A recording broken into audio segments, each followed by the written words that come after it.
प्रिय विद्यार्थियों, आज हम एमए फाइनल ईयर का 8th बी पेपर क्रिमिनोलॉजी के अंतर्गत आज हम बाल अपराध का समाज शास्त्र पर क्लोवार्ड और ओहलिन के विचारों की चर्चा करेंगे।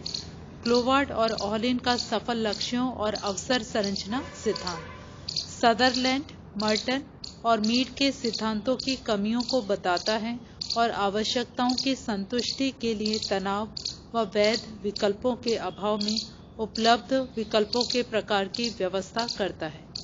अपने लक्ष्यों को वैध तरीकों से प्राप्त करने में बाधाओं और अपनी आकांक्षाओं को निम्न स्तर तक लाने में असमर्थता के कारण निम्न वर्गीय युवक गहन कुंठाओं का अनुभव करते हैं, जो उन्हें अवैध विकल्पों और अवज्ञा की खोज में व्यस्त कर देता है।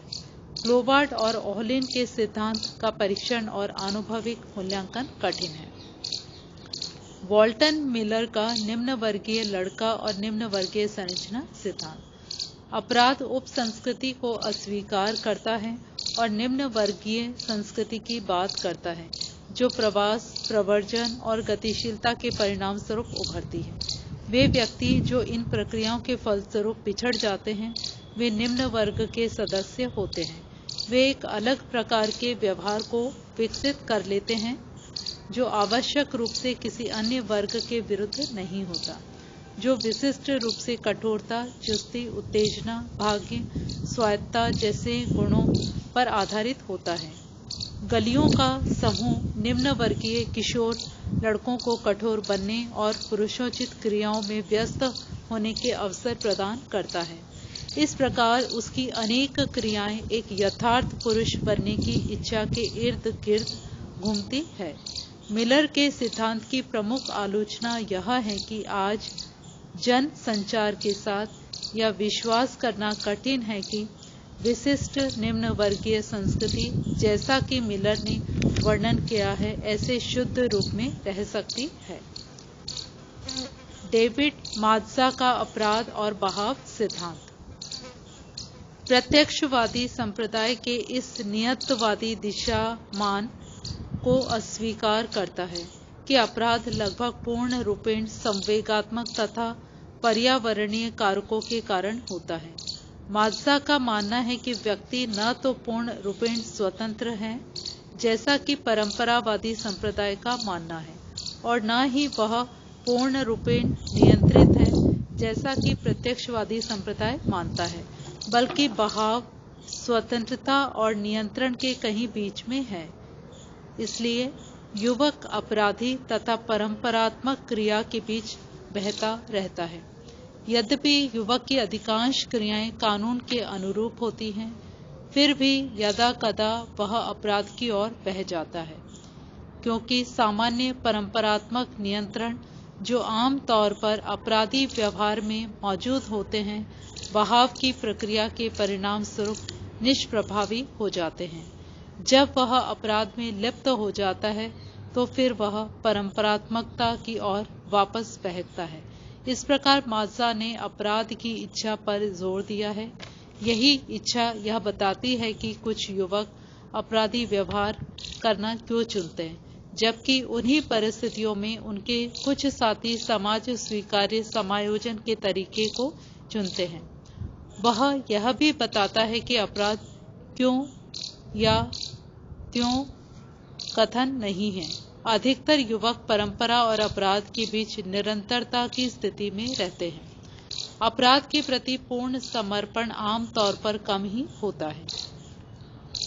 यदि हम बाल अपराध से संबंधित सभी समाज शास्त्रीय सिद्धांतों पर विचार करें, तो यह कहा जा सकता है कि सभी समाज शास्त्रियों ने पर्यावरण, सामाजिक संरचना और सीखने की प्रक्रिया पर बल दिया है।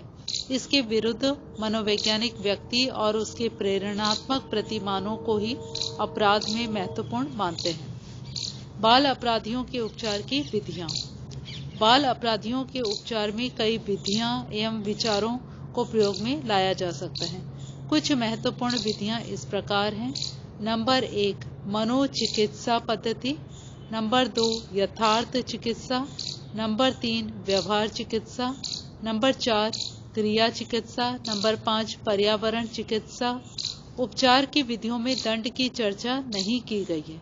अब दंड को उपचार विधि के रूप में विएबल नहीं माना जाता, यद्यपि कुछ लोग महसूस करते हैं कि कष्ट अपराधी कृत्य को रोकने में काम करता है।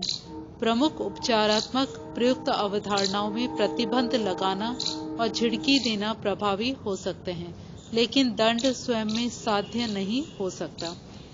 बाल अपराधियों के साथ व्यवहार में दो आधारभूत धारणाएं वैयक्तिक और समूह उपचारात्मक दो विधियां हैं। इनमें से सामान्यतया वैयक्तिक विधि मनोवैज्ञानिकों, मनोचिकित्सकों, समाजशास्त्रियों और सामाजिक कार्यकर्ताओं द्वारा प्रयोग की जाती है, यद्यपि मनोवैज्ञानिक कभी-कभी समूह विधि का प्रयोग भी करते हैं।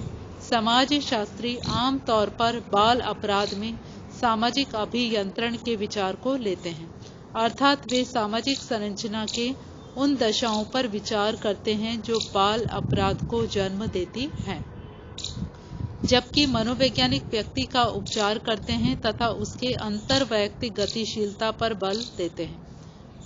समाजशास्त्र एक सैद्धांतिक विषय है जो अपराध और बाल अपराध के कारणों संबंधी अनुसंधान में लगा हुआ है। सामाजिक कार्य का पेशा समाजशास्त्रियों की व्यवहारिक या प्रयोगात्मक भुजा है, अतः उपर्युक्त 5 चिकित्सकीय विधियां आम तौर पर मनोवैज्ञानिकों, मनोचिकित्सकों और सामाजिक कार्यकर्ताओं द्वारा प्रयोग की जाती हैं। हाँ, अब हम प्रत्येक विधि का संक्षिप्त विवेचन अलग अलग करेंगे। नंबर 1 है मनोचिकित्सा। यह मनोवैज्ञानिक साधनों से संवेगात्मक और व्यक्तित्व संबंधी समस्याओं का निदान करती है। यह बाल अपराधी के विगत जीवन में कुछ महत्वपूर्ण व्यक्तियों के विषय में भावनाओं और अभिधारणाओं को बदलकर उपचार करती है। जब बच्चे के संबंध प्रारंभिक अवस्था में अपने माँ बाप से अच्छे नहीं होते तो उसका संवेगात्मक विकास अवरुद्ध हो जाता है। परिणाम स्वरूप अपने परिवार के भीतर ही सामान्य तरीकों से संतुष्ट न होकर वह अपनी बाल्य आकांक्षाओं को संतुष्ट करने के प्रयत्नों में अक्सर आवेगी हो जाता है। इन आकांक्षाओं एवं आवेगों की संतुष्टि असामाजिक व्यवहार का रूप धारण कर सकती है। मनोचिकित्सा के माध्यम से अपराधी को चिकित्सक द्वारा स्नेह और स्वीकृति के वातावरण में विचरण करने दिया जाता है, जहां बच्चे को कठोर शारीरिक दंड का भागी होने और नितांत अस्वीकृति का भय नहीं होता। ऐसा उस स्थापित हस्तांतरण के कारण होता है जिसमें रोगी और चिकित्सक सूचनाओं के आदान प्रदान में आराम अनुभव करते हैं। इस प्रकार यह चिकित्सा विधि संघर्षों के समाधान में सुविधा करती है और बाल अपराधी को व्यवहार समायोजन के स्वीकार्य विकल्प भी प्रदान करती है। नंबर 2 यथार्थ चिकित्सा। यथार्थ चिकित्सा इस विचार पर आधारित है कि अपनी मूलभूत आवश्यकताओं की पूर्ति न कर पाने वाले व्यक्ति जिम्मेदारी पूर्ण व्यवहार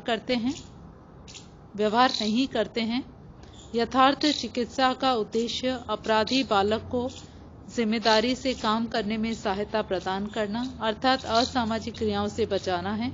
उदाहरण, यदि कोई लड़का अध्यापक की सख्ती के कारण कक्षा में नहीं जाता तो उसे समझाया जाता है कि अध्यापक सख्त नहीं है, बल्कि उसके भावी जीवन को बनाने में मदद कर रहा है।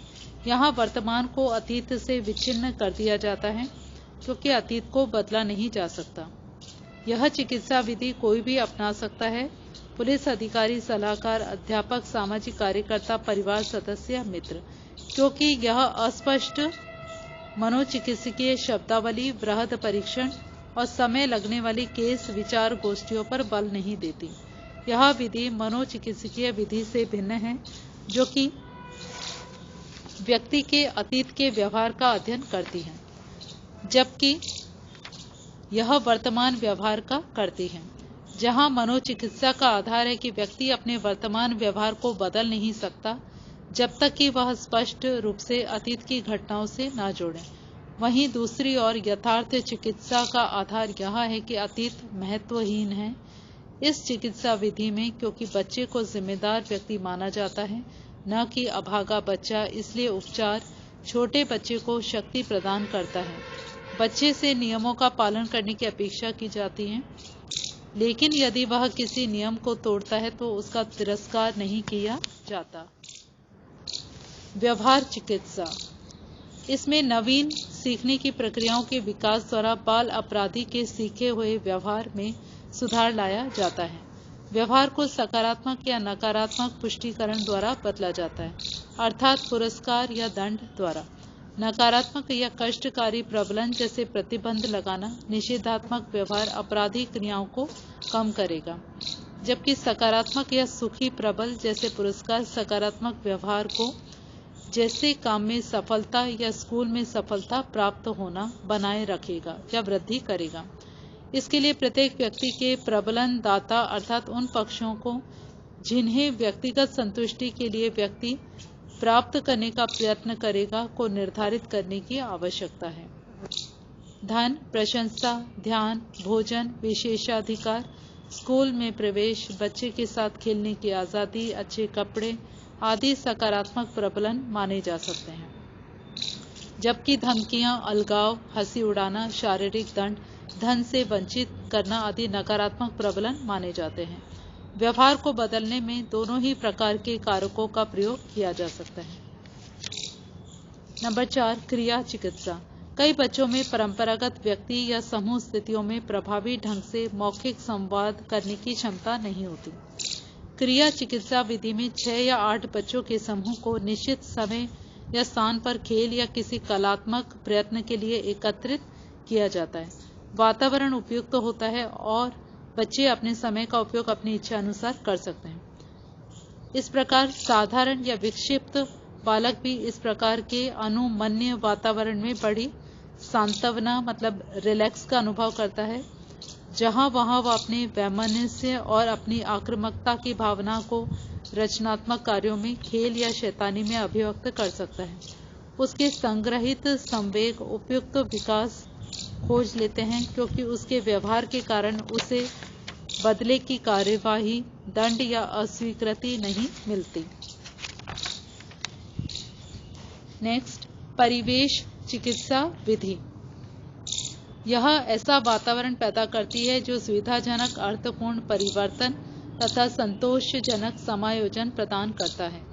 यह उन लोगों के लिए प्रयोग किया जाता है जिनका विचलित व्यवहार जीवन की विषम स्थितियों के प्रतिक्रिया स्वरूप होता है। उपयुक्त विधियों के प्रयोग के अलावा बाल अपराधियों के उपचार में 3 और विधियों का प्रयोग भी किया जाता है। यह है नंबर 1, व्यक्तिगत समाज कार्य या सामाजिक केस वर्क, अर्थात कुसमायोजित बच्चे को उसकी समस्याओं से निपटने में सहायता करना। यद्यपि यह विधि कई अर्थों में मनोचिकित्सा के समान है, फिर भी प्राविधिक रूप में व्यक्तिगत सामाजिक कार्य मनोचिकित्सा से भिन्न है, जहां व्यक्तिगत सामाजिक कार्यकर्ता, परिवीक्षा अधिकारी, कारागार सलाहकार, मानसिक स्वास्थ्य कर्मी या चिकित्सालय सामाजिक कार्यकर्ता हो सकता है। वहीं मनोचिकित्सक आवश्यक रूप से पेशेवर चिकित्सक होता है। व्यक्तिगत सामाजिक कार्यकर्ता अपने रोगी व्यक्ति की पृष्ठभूमि, परिस्थितियां, उसके परिवार के सदस्यों के साथ उसके संबंध, मित्रों, स्कूलों के साथियों के साथ संबंध आदि का पता लगाने के लिए क्लाइंट का जीवन इतिहास तैयार करता है, ताकि उपचार की योजना तैयार कर उस पर कार्य शुरू किया जा सके। यह विधि अपराधी बालकों के साथ सफल नहीं होती, क्योंकि एक और तो अपराधी का सहयोग मिलना कठिन होता है, क्योंकि सामाजिक कार्यकर्ता में उसका विश्वास नहीं होता, और दूसरी ओर अपराधी का परिवार भी इस पूछताछ का प्रतिरोध करता है और डर अनुभव करता है। नंबर 2, व्यक्तिगत सलाह, अर्थात अपराधी बालक को उसकी तुरंत की स्थिति को समझना और अपनी समस्या का समाधान करने के लिए पुनर्शिक्षित करना। इस विधि में सेवार्थी के व्यक्तित्व में कोई भी मौलिक परिवर्तन करने का प्रयत्न नहीं किया जाता। नंबर 3, व्यावसायिक सलाह, अर्थात बाल अपराधी को उसके भावी जीवन के चुनाव, कार्य योग्यताओं एवं विशिष्टताओं और सफल रोजगार के लिए आवश्यक प्रशिक्षण आदि के ज्ञान में वृद्धि कराना।